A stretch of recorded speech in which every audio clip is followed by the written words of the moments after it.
هذه مناظرة الشيخ محمد الأمين بن محمد المختار الشنقيطي عن والدي رسول الله صلى الله عليه وسلم أنهما من أهل الفترة. وكانت هذه المناظرة في بيت الشيخ عبد الله الزاحم رئيس القضاء الشرعي بالمدينة المنورة. ذكر الشيخ محمد الأمين الشنقيطي في بعض دروسه في المسجد النبوي أن والدي رسول الله صلى الله عليه وسلم من أهل الفترة، فدعاه الشيخ عبد الله الزاحم إلى منزله، فلما حضر رحب به وأوسع له في المجلس إلى جنبه، وكان مجلسه ذلك الوقت ليس به إلا المنتسبون للعلم، وكان بين أيديهم كتاب فيه مرجع، هو شرح النووي على صحيح مسلم، والمرجع فيه عند حديث إن أبي وأباك في النار. قال الشيخ الشنقيطي: هذا الحديث كنت أعرفه. قال الشيخ عبد الله الزاحم: إنك قبل أيام قلت في الدرس كذا. قال الشيخ الشنقيطي: نعم، قلت ما قلت اعتمادا على نص من كتاب الله قطعي المتن قطعي الدلالة، وما كنت لأرد نصا قطعي المتن قطعي الدلالة بنص ظني المتن ظني الدلالة عند التزاحم بينهما، فهذا الحديث خبر آحاد، ولكن أخبار الآحاد ظنية المتن لا يرد بها نص قرآني قطعي المتن، وهو قوله تعالى: وما كنا معذبين حتى نبعث رسولا.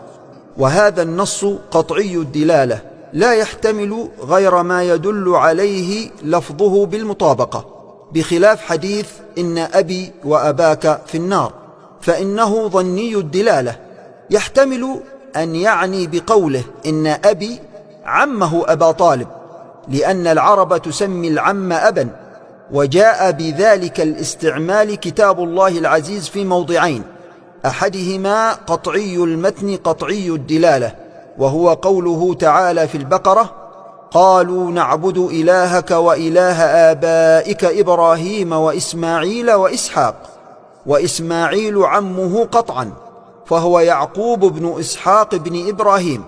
والموضع الثاني قطعي المتن لكنه ظني الدلالة، وهو قوله تعالى: ووهبنا له إسحاق ويعقوب كلا هدينا ونوحا هدينا من قبل، إلى أن قال: وإسماعيل واليسع ويونس ولوطا، وهو نص قرآني على أن إبراهيم يطلق عليه أنه أب للوط وهو عمه، إلا أن هذا النص ظني الدلالة، لأنه يحتمل أن يكون الضمير في قوله تعالى: ومن ذريته يرجع إلى نوح، لأنه قال في الآية من قبل ذلك: ونوحا هدينا من قبل، ولكنه احتمال مرجوح.